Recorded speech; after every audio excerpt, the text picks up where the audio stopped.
मुसळधार पावसामुळे ठाणे शहरातील ठाणे बेलापूर महामार्गावर मोठी वाहतूक कोंडी झाली आहे। वाहनांच्या 1.5 ते 2 किलोमीटर लांब रांगा लागल्या आहेत। या वाहतूक कोंडीमध्ये चाकरमान्यांचे हाल होत आहेत। दुचाकी स्वारांना तारेवरची कसरत करावी लागते। या वाहतूक कोंडीतून वाट काढावी लागते। ठाण्यातील कळवा ब्रिज पासून सुरू झालेली ही वाहतूक कोंडी पुढे कळवा, विटावा, दिघा, ऐरोली पर्यंत दिसून येते। या सगळ्याविषयीचा आढावा घेतला आमचे प्रतिनिधी प्रेम मोरे यांनी।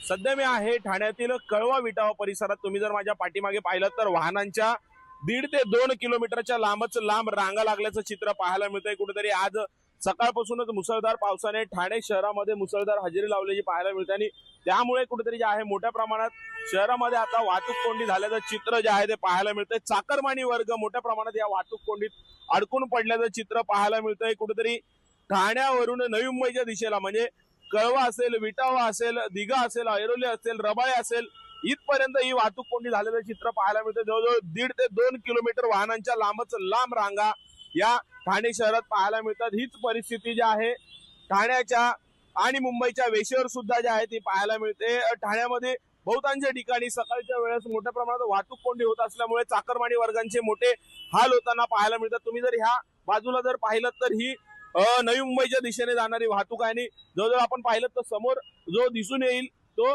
विटावा दिघा रेल्वे ब्रिज आहे आणि तिथपर्यंत जे आहे ही पूर्ण वाहतूक कोंडी पाहायला मिळते। तर दुसरी बाजू जे आहे ठाण्याच्या कळवा ब्रिज पासून खऱ्या अर्थाने वाहतूक कोंडी होते। तर फार विटावा, ऐरोली, दिघा पर्यंत ही वाहतूक कोंडी जी आहे ती दररोजची झालेली पाहायला मिळते। मोठ्या प्रमाणात चाकरमानी वर्गाचे हाल या वाहतूक कोंडीमुळे होताना पाहायला मिळते। त्यामुळे नक्कीच येत्या काळात कशा प्रकारे वाहतूक कोंडी कमी केली जाईल, कशा प्रकारे सर्वसामान्य चाकरमान्यांना दिलासा मिळेल हे देखील पाहणं तितकंच महत्त्वाचं ठरणार आहे। ठाण्याहून मी प्रेम मोरे, न्यूज 18 मराठी, ठाणे।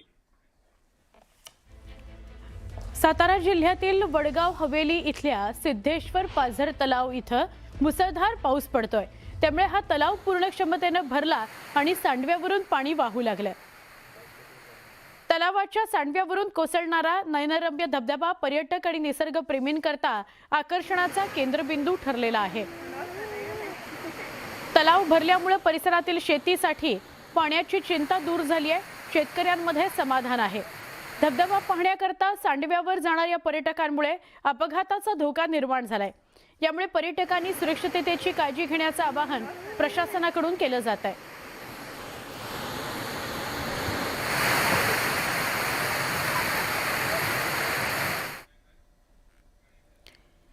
नाशिक जिल्ह्यातील सुरगाणियाच्या डोंगराळ भागात सलग मुसळधार पाऊस पडतोय। त्यामुळे प्रसिद्ध भिवतास धबधबा पूर्ण क्षमतेने प्रवाहित झालाय।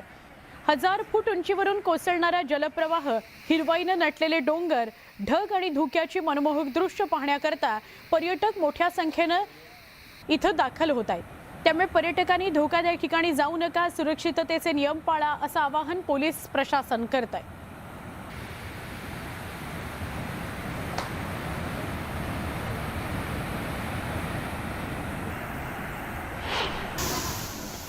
सिंधुदुर्गामधील पावसाळी पर्यटनाचं प्रमुख आकर्षण असलेला आंबोली धबधबा आजही पर्यटकांकरता बंद आहे। सह्याद्री पट्ट्यात सुरू असलेल्या अतिवृष्टीने धबधब्याचा प्रवाह वेगाने वाहतोय। पाण्यासोबत दगड सुद्धा वाहून येण्याची भीती आहे, धोका आहे आणि त्यामुळे पर्यटकांच्या सुरक्षिततेच्या दृष्टीने वन विभागाने हा निर्णय घेतलाय। पावसाचा जोर कमी झाल्यानंतर धबधबा पुन्हा पर्यटकांकरता खुला केला जाणार आहे।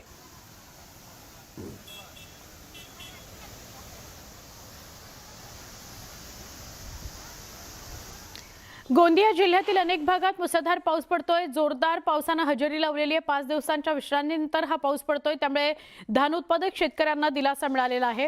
पावसामुळे धान पिकाच्या वाढीला पोषक वातावरण निर्माण झाले। शेतीला याचा फायदा होणार आहे।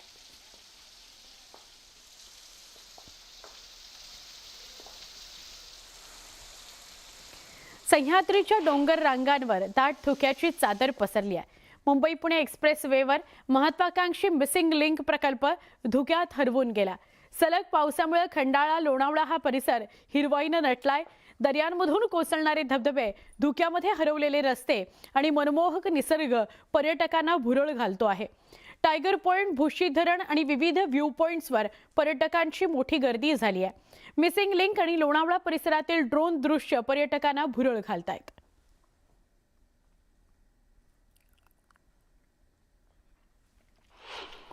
सिंधुदुर्ग जिल्ह्यामध्ये सुरू असलेल्या मुसळधार पावसामुळे आंबोली घाट परिसरातील धबधबे ओसंडून वाहत आहेत। सुरक्षेच्या कारणास्तव मुख्य धबधब्यासह इतर धबधबे पर्यटकांकरता तात्पुरते बंद करण्यात आलेले आहेत। आंबोली आणि तिलारी घाट परिसरामध्ये दाट धुक्याची चादर पसरली आहे।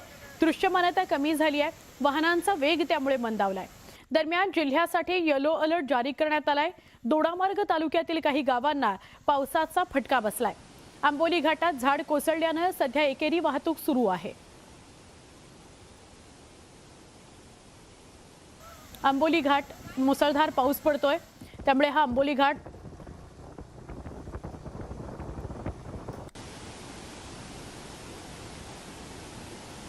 पर्यटकांकरता बंद करण्यात आलेला आहे। म्हणजे आंबोली घाटातला हा जो धबधबा आहे तो बंद करण्यात आलेला आहे। आंबोली घाटामध्ये मुसळधार पाऊस पडतोय।